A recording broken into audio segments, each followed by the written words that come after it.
Her marriage ended with a text message, cold, heartless, and final.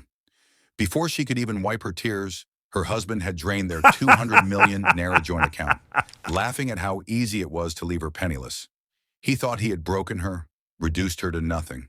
What he didn't know was that the real destruction was already on its way, and it was his.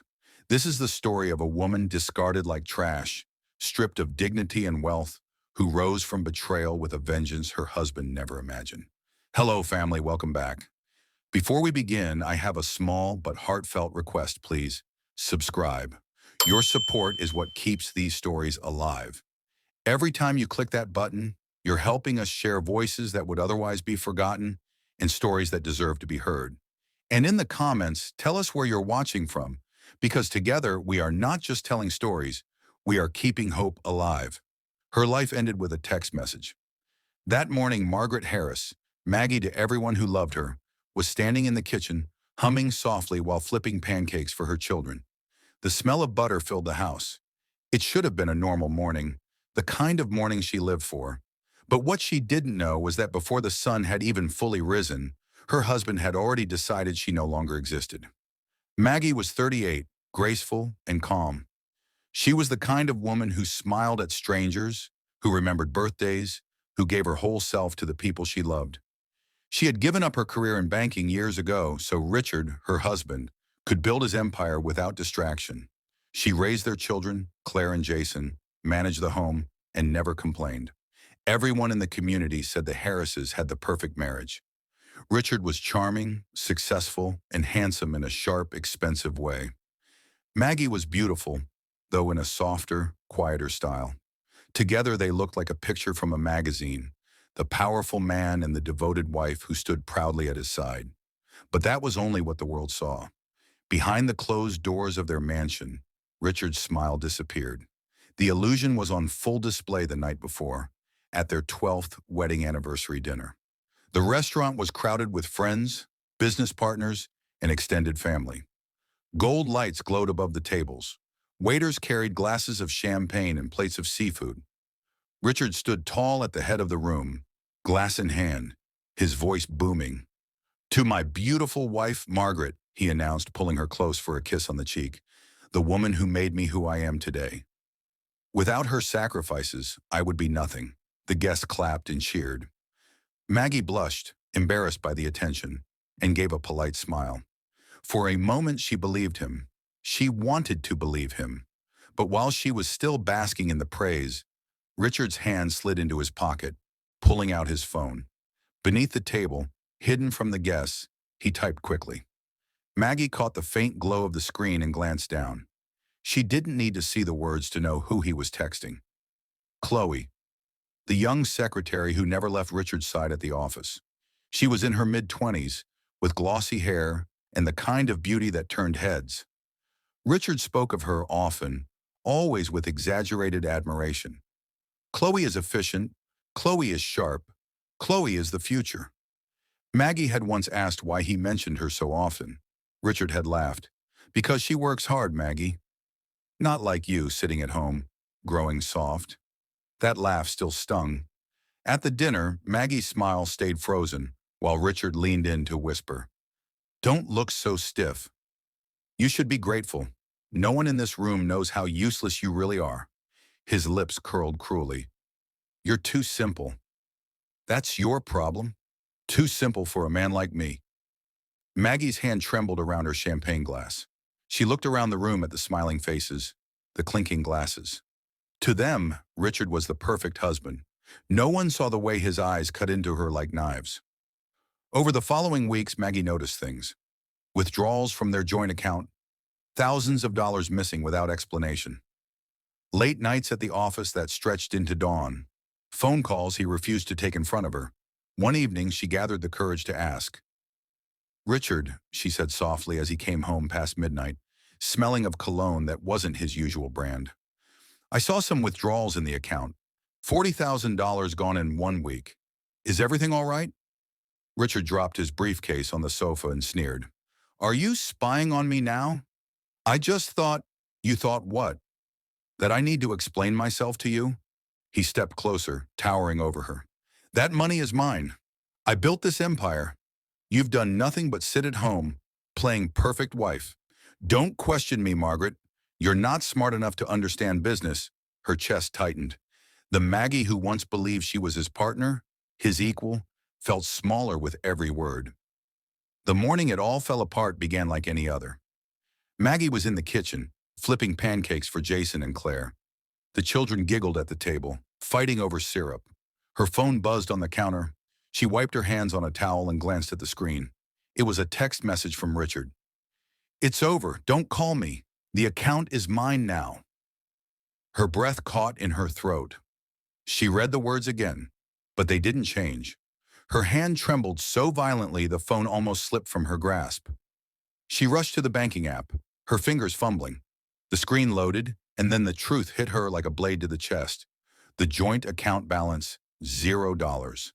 More than $500,000, every cent they had saved together, was gone. Maggie's knees buckled. She grabbed the edge of the counter, struggling to breathe. "Mom?" Claire's voice was small, worried. "Are you okay?" Maggie forced a smile, her lips trembling. "I'm fine, sweetheart." "Eat your breakfast." But inside she wasn't fine. Inside, her whole world was collapsing. Maggie waited until the children left for school before she called him. Her hands shook so badly she almost dropped the phone. Richard answered on the second ring, his voice calm, almost amused. "Why are you calling me? Didn't you read the message?" "Richard, what is this?" Her voice cracked. "The account, our account, it's empty. $500,000 gone. Why would you do this to me? To us?" He laughed, a sharp, cruel laugh that cut straight through her. "Our account? Stop fooling yourself, Maggie. That money was mine. I earned it. I built everything from nothing while you sat at home playing housewife. You think you deserve half of it? You've been living off me like a parasite." Maggie's lips parted in shock. "A parasite? I gave up everything for you. My career, my dreams. I raised your children, kept your home, stood by you through every storm." "Don't be dramatic," Richard snapped. "You stood by me because you had nowhere else to go. Don't act like you sacrificed. You were lucky I even picked you in the first place. Look at you now, pushing 40, tired, plain. You think a man like me deserves that?" Maggie gasped, pressing the phone to her ear as if that could shield her from the words. Her chest ached as if her heart itself were splitting open. "Richard, please. We have children. What am I supposed to tell them?" "Tell them the truth," Richard said coldly. Their father finally got tired of pretending. "I don't love you anymore. I haven't in years. Chloe is the woman I want. She's young, beautiful, and smart. Not simple." The word struck her like a slap. Simple. He had called her that before, but this time it landed with deadly finality. Maggie whispered, "You're throwing away 12 years of marriage for a secretary?" Richard chuckled. "For a real woman, yes. And let me give you some advice, Maggie. Don't embarrass yourself by begging or showing up at my office. You're nothing to me now. The sooner you accept that, the better." Then the line went dead. Maggie stared at the silent phone, her whole body trembling. She tried to call again, but it went straight to voicemail. When she checked her messages, she found another text waiting. "Don't contact me again. This marriage is finished. I'll send my lawyer the divorce papers. And don't dream of touching my money. It's mine." Her vision blurred. Tears streamed down her cheeks, hot and uncontrollable. She dropped the phone on the counter and covered her face with both hands, sobbing into her palms. All around her, the kitchen looked the same. The pancakes, the plates, the syrup bottle on the table. But everything felt different. The air was heavy, suffocating. The walls seemed to close in on her.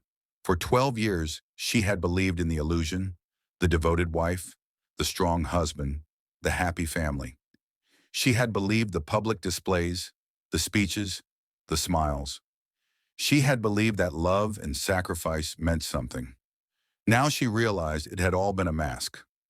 Later that day, she gathered her strength and drove to Richard's office. She couldn't accept that it was real, not without looking him in the eyes. When she arrived, Chloe was at the front desk, her red lips curved in a sly smile. Maggie's heart twisted. The younger woman didn't even try to hide her satisfaction. Mrs. Harris, Chloe said sweetly, almost mocking, didn't you get the message? Maggie's throat tightened. I need to see my husband. He's not your husband anymore, Chloe replied, her voice low and cruel. Before Maggie could respond, Richard appeared from his office, arm casually draped around Chloe's waist. He looked down at Maggie with the same cold smile she had heard in his voice earlier. Margaret, he said smoothly, don't embarrass yourself. It's over. You should have known this day was coming. Her knees weakened. How can you stand here and humiliate me like this? After everything, Richard cut her off. Everything? You mean the years I wasted chained to a woman with no ambition, no spark? I should have left you years ago. Chloe is the future. Your history. Chloe leaned into him, smirking as if enjoying the show. Richard pulled her closer, whispering loud enough for Maggie to hear. See? This is what a real woman looks like. The words crushed Maggie. She turned away quickly, fighting back tears, determined not to let them see her break completely in public. But inside, she was collapsing, piece by piece. That night, Maggie sat on her bed in the dark, staring at her phone. She had checked the account again, still empty. The life savings she once thought would secure their children's future was gone. Her children slept peacefully in the next room, unaware that their world had just shattered. Maggie sat with her arms wrapped around herself, rocking slowly. Her body shook with silent sobs. She felt invisible, discarded like trash. Her marriage, her dignity, her security. It was all gone with one text message. As the clock ticked past midnight, she whispered into the darkness, "Why, Richard? Why was I never enough?" No answer came, only silence. And in that silence, Maggie finally understood. The perfect life she thought she had was nothing more than a cruel illusion. If you haven't subscribed yet, we'd love for you to join our community by hitting the subscribe button. Through our stories, we build hope and give a future to children and women who have been abused all over the world. Motivate us by subscribing and turning on your notification bell so you never miss a story that matters. Also, let us know in the comments, where are you watching from and how did this story speak to you? The news spread faster than wildfire. By the end of the week, everyone in the community seemed to know that Richard Harris had left his wife for a younger woman. Neighbors whispered as Maggie walked by, their eyes filled with pity or judgment. Some shook their heads as if she had failed an exam in life. Others smirked, whispering loudly enough for her to hear. She should have seen it coming, one woman said outside the grocery store. She let herself go, another added. What did she expect? Richard's too successful for someone like her. She's too old now, someone else murmured. Men like Richard always trade up. Each word cut Maggie deeper than a knife. She walked past with her head down, clutching a small bag of groceries she had paid for, with the last crumpled bills in her purse. Even her friends, women she had shared secrets and dinners with, stopped calling. When she reached out, their phones went unanswered. Messages were left unread. It was as if her entire social circle had decided she was contagious, her humiliation, something they might catch if they stood too close. At church, the pews she once shared with smiling couples now felt like cold stone. When she tried to greet a neighbor, the woman simply nodded stiffly and turned away. Maggie sat alone, her hands clenched in her lap, praying silently while holding back tears. One afternoon, the children came home from school unusually quiet. Maggie knew something was wrong the moment she saw their faces. What happened? She asked softly, kneeling down to meet their eyes. Jason, only 10 years old, shifted uncomfortably. Claire, 12, stared at the floor. Finally, Claire whispered, "Some kids said, they said Daddy left you because you're old and boring." They laughed, Mom. They said Daddy has a new wife now. The words knocked the air out of Maggie's lungs. She hugged her daughter tightly, forcing herself not to cry. Jason's small arms wrapped around her waist too, trembling. "I'm so sorry," Maggie whispered, kissing their heads. "Don't listen to them. Your father, he made choices, but you are not to blame. None of this is your fault." But as she held them, her own heart screamed with shame. How could she protect them from a storm she couldn't even survive herself? Days later, Unable to bear the silence, Maggie drove to the new apartment Richard had rented. She wanted to see him face to face, to beg him to at least think of their children. When the door opened, Chloe was there, dressed in silk, her hair shining like she had stepped out of a magazine. Behind her, Richard appeared, wearing a robe and holding a glass of wine. Maggie's stomach turned. "Richard, please, can we talk? Just for a moment. The kids are hurting. They need their father." Richard smirked, sipping his wine. "The kids will be fine. They'll learn to live with reality. You should too." "Reality?" Maggie's voice shook. "You destroyed our marriage, our family, our savings. How can you stand here and act like it means nothing?" Richard stepped closer, his face hard. "Because it does mean nothing, Maggie. You mean nothing. I've moved on. You should accept your place." As history, Chloe leaned against the doorframe, her lips curling in amusement. She didn't say a word, but her smirk said everything. Maggie had lost, and Chloe had won. Maggie's eyes filled with tears. "How can you be so cruel? After everything—" Richard cut her off sharply. "Enough. Don't come here again. You'll get the divorce papers soon. Stop humiliating yourself." The door slammed in her face. Maggie stood there, trembling in the hallway, her cheeks burning with shame. For the first time in her life, she felt like a ghost, invisible and unwanted. The betrayal cut deeper when she turned to family. Richard's mother, a frail woman Maggie had once nursed through illness, refused to even look at her. "You drained my son," the old woman spat when Maggie tried to speak. "He gave you everything, and you still failed him. Don't come here again. You're no longer part of this family." Maggie felt her knees weaken.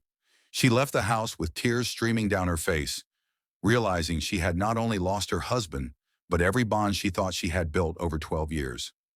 Soon the letters started coming. Bills, overdue notices, then an eviction warning. The mortgage payments hadn't been made for months. Maggie stared at the papers in shock, her hands shaking. "How could this be?" she whispered. "We paid off this house years ago." But when she looked closer, her blood ran cold.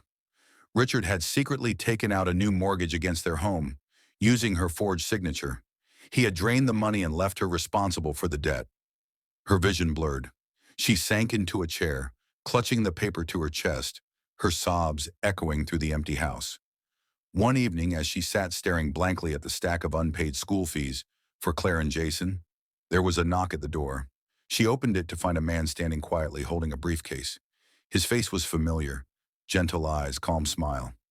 "Margaret?" he asked softly. Maggie blinked. "Henry?" It had been years since she'd last seen him.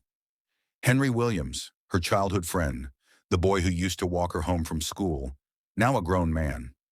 He looked older, steadier, dressed in a suit. "I heard about what happened," Henry said gently. I'm sorry, Maggie.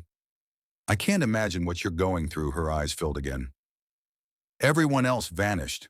Why are you here?" "Because I don't believe in kicking someone when they're down." He paused, then added, "And because you're not as powerless as you think. I'm a lawyer now.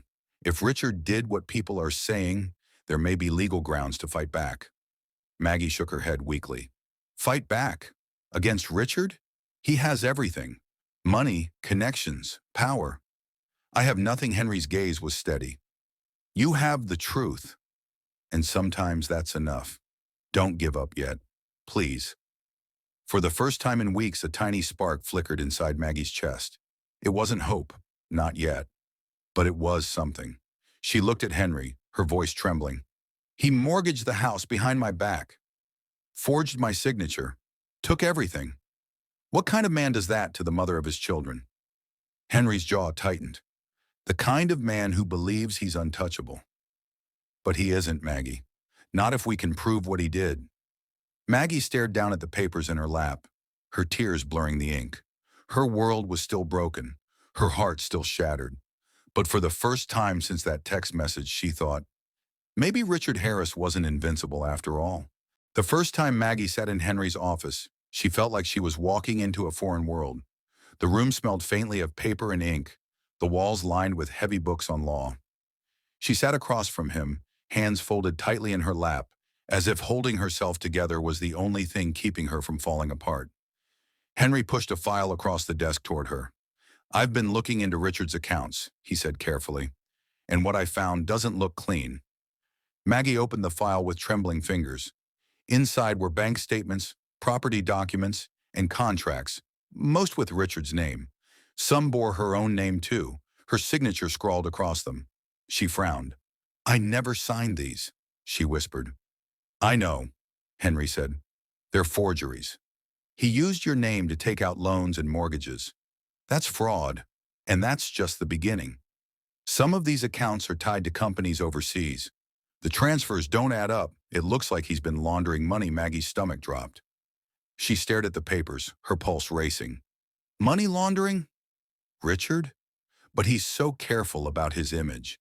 Everyone thinks he's a saint. "That's exactly why he gets away with it," Henry replied. "People trust him. No one ever questions the man who looks perfect in public." Maggie leaned back in her chair, tears threatening her eyes again. "If I expose this, it'll destroy him completely. He's the children's father, Henry. What will it do to them?" Henry studied her quietly. "You're asking the wrong question. The real question is, what will happen to you and the children if you don't expose him?" Maggie pressed her hands to her face. The weight of the choice crushed her. If she spoke up, she risked shattering her children's image of their father. If she stayed silent, Richard would keep destroying her life piece by piece until nothing remained. While Maggie wrestled with the truth, Richard was busy crafting his new reality with Chloe. To the world, Chloe was the glamorous new partner on his arm. Youthful, radiant, a shining contrast to the wife he discarded. But behind the glossy photos and expensive dresses, Chloe was learning a painful truth. Richard Harris was just as cruel to her as he had been to Maggie. One evening in their apartment, Chloe returned from shopping with bags in her hand. She smiled, holding up a red dress. "What do you think?" "It'll be perfect for the gala." Richard barely glanced up from his drink. "Too flashy." "You'll look cheap," her smile faltered. "Richard, you said—" "Don't argue with me," he snapped, his tone sharp as glass. "You're here because I chose you. Don't forget that. Without me, you're nothing. You'd still be answering phones for pennies if it wasn't for me." Chloe bit her lip, anger burning beneath her skin. But when she opened her mouth, Richard slammed his glass on the table. "Don't talk back to me." Another time, the argument escalated. She asked for access to the joint account he had promised her. Richard's eyes narrowed. "My money isn't your money. Don't get ideas. You're just the secretary who got lucky." When she tried to defend herself, he struck her across the face with the back of his hand. The sting burned, the humiliation cutting even deeper. She stared at him, tears in her eyes. "How dare you?" Richard leaned in close, his voice cold. "Don't test me, Chloe. You can be replaced." That night, as she sat alone in the dark with ice pressed to her cheek, Chloe realized the truth. She wasn't his future. She wasn't his partner. She was disposable, just like Margaret. The betrayal grew worse. Weeks later, Chloe accidentally overheard Richard on the phone in his office. He was laughing, his voice smooth and charming. "Yes, Mr. Bennett. Your daughter is perfect, young, beautiful, comes from a powerful family. She'll be an excellent match. Once the divorce is finalized, we'll set a date. My marriage to Margaret was a mistake, but this time I'll make the right choice." Chloe froze in the hallway, her blood running cold. She pressed a hand to her stomach to stop the nausea rising inside her. He was planning to marry someone else, an investor's daughter, using her, Chloe, as a stepping stone. The anger that boiled inside her was like nothing she had ever felt. All the promises, the whispered lies, the expensive gifts, none of it mattered. To Richard, she was just a tool. That was the night Chloe made her decision. If he thought she was disposable, then she would make sure he paid for it. Quietly, she began recording their conversations. She saved messages, emails, receipts, every trace of his illegal dealings. She built a secret archive of evidence, waiting for the right time to use it. Meanwhile, Maggie's life continued to unravel. The eviction notices piled up. The school called again about unpaid fees. The fridge was nearly empty. She sat at the kitchen table late into the night, staring at the stack of bills, her heart heavy with despair. Her children's voices haunted her. Claire asking, "Mom, why doesn't Dad come around anymore?" Jason whispering, "Is it because of us?" She wept quietly where they couldn't see her. When Henry visited, he found her sitting in the dark. "Maggie," he said gently, pulling up a chair, "I know you're tired. I know this feels impossible, but you're stronger than you think." She shook her head. "I don't feel strong. I feel broken. Every day I wake up and wonder if this is just a nightmare. But it's not. It's real." Henry leaned forward. "Maggie, listen to me. Richard isn't invincible. I've seen men like him fall before. He thinks he's above the law, but he isn't. We just need proof. Solid proof. And then we can bring him down." Maggie looked at him through her tears. "Proof? How am I supposed to get that? He guards everything. He has power, money, connections." Henry's eyes softened. "Sometimes the people closest to a man like Richard are the ones who turn on him." The hint of an answer came one night when Maggie stopped by a small cafe. She wanted a quiet place to think, away from the stares and whispers. As she sipped her coffee in the corner, she heard laughter from a nearby table. It was Chloe. Her hair was messy, her cheeks flushed with alcohol. She was with a friend, speaking louder than she realized. "Richard thinks he owns me," Chloe slurred bitterly, waving her glass. "But he doesn't know I've got his secrets. I've got everything. The recordings, the documents. One day he'll regret underestimating me." Maggie froze, her heart pounding in her chest. She leaned closer, her breath shallow, straining to hear every word. "He thinks I'll stay quiet," Chloe continued, her voice dripping with venom. "But I'm not stupid. If he can betray Margaret, he can betray me too. And I won't go down like her. No, I'll be the one to finish him." Her friend gasped. "You're serious?" Chloe smirked, her eyes dark. "Dead serious." Maggie's hands trembled as she gripped her coffee cup. She had come here to escape, but instead, she had stumbled onto the key to Richard's destruction. For the first time, she realized she wasn't alone. Someone else hated him just as much. And that someone was sitting just a few feet away, bragging that she held the very secrets that could bring Richard Harris to his knees. Maggie sat awake all night, staring at the ceiling. Chloe's drunken words replayed in her mind over and over. "He doesn't know I've got his secrets." By dawn, her decision was clear. If she wanted justice, she would have to do the unthinkable. She would have to face Chloe. It wasn't easy. The thought of standing before the woman who had stolen her husband made Maggie's stomach twist. But this wasn't about jealousy anymore. This was about survival, hers and her children's. The next afternoon, she walked into the same cafe where she had overheard Chloe. The younger woman was there again, sunglasses perched on her head, sipping coffee like nothing in the world could touch her. Maggie's heart pounded as she approached. "Chloe!"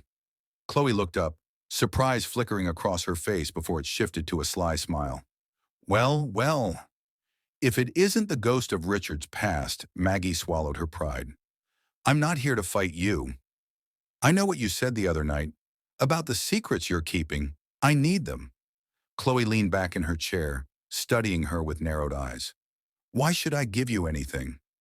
You hate me. I'm the reason he left you." "You're not the reason he left me," Maggie said firmly, her voice trembling but strong. "Richard left because he's cruel. You know that now. He used me. He's using you, and he'll throw you away the moment you're no longer useful." "You said it yourself for a moment." Silence stretched between them. Then Chloe sighed, her mask slipping. "You're right. He thinks he owns me, but he doesn't. I've had enough." She reached into her bag and pulled out a small flash drive. She set it on the table between them. "Every recording I've made, his confessions, his deals, his plans, use it. Burn him with it." Maggie's hands shook as she picked it up. "Why are you giving this to me?" "Because I want to watch him fall," Chloe said simply. "And because maybe you deserve to win." The plan came together quickly. Henry reviewed the recordings and combined them with the forged documents Maggie had kept. Together, it was more than enough to bring Richard's empire crashing down. "We'll give this to the authorities," Henry explained, "but the timing has to be perfect. He has a dinner with investors this Friday. If they see him dragged away in handcuffs, it'll destroy his reputation instantly." Maggie nodded, her stomach in knots. The idea of watching Richard arrested filled her with both dread and anticipation. For so long he had been untouchable. Now, finally, justice was within reach. Friday night arrived. Richard's grand business dinner sparkled with chandeliers and champagne. Men in suits shook hands. Women in gowns laughed politely. Richard stood in the center, glass raised high, Chloe still by his side, though her smile was colder now. "To success," Richard declared, "to loyalty and power. Tonight marks a new chapter for us all." The applause was loud, but it was cut short when the doors burst open. Uniformed officers strode into the room, their voices commanding. "Richard Harris, you are under arrest for fraud, embezzlement, and money laundering." The room erupted in gasps. Cameras flashed as investors pulled out their phones.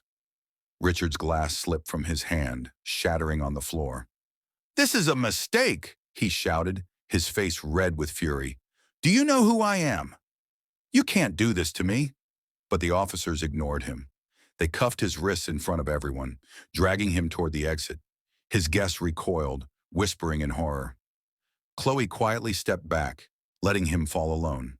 By morning, headlines screamed across every newspaper and website. "Business tycoon Richard Harris arrested in fraud scandal. Empire collapses overnight. From glory to disgrace. Richard Harris exposed." The same neighbors who once mocked Maggie now spit Richard's name like poison. His empire crumbled in a single night. Investors pulling out, contracts canceled, friends disappearing like smoke. Weeks later, the courtroom was filled to the brim. Reporters scribbled notes, cameras clicked. Maggie sat at one table with Henry by her side, her children watching quietly from the benches behind her. Richard sat across the room, pale and angry, his expensive suit doing nothing to hide his downfall. When the judge entered, the room went silent. Henry stood and presented the evidence. Forged documents with Maggie's falsified signature, detailed bank records of laundering, and recordings of Richard himself bragging about his schemes. Every piece was airtight. Richard's lawyer tried to object, but the truth was undeniable. At last, the judge turned to Richard. "You stand accused of fraud, embezzlement, and forgery. The evidence against you is overwhelming. Do you have anything to say in your defense?" Richard rose to his feet, his voice cracking with rage. "This is a conspiracy. She's lying. They're all lying. I'm Richard Harris. I built everything. I'm the victim here." Maggie stood slowly, her voice calm but clear. "You thought you destroyed me, Richard, but you only destroyed yourself." The room went silent. Richard's eyes blazed as he glared at her, but there was nothing he could do. The gavel fell. Guilty. After the sentencing, Maggie walked out of the courthouse with her children on either side, their small hands gripping hers. The sun was bright, the air crisp, as if the world itself had been washed clean. Behind her, Richard's voice roared from the holding cell. "Maggie! Maggie!" His screams echoed, desperate and furious, but she didn't turn back. She held her head high, her children beside her, every step forward a victory. For the first time in months, she felt light. Not because the pain was gone, it would take time, but because she had survived it. She had faced betrayal, humiliation, and despair, and still found the strength to rise. As they reached the courthouse steps, Claire squeezed her mother's hand. "Mom, are we going to be okay now?" Maggie smiled softly. "Yes, sweetheart. We're going to be just fine." They walked into the sunlight together, leaving the shadows behind.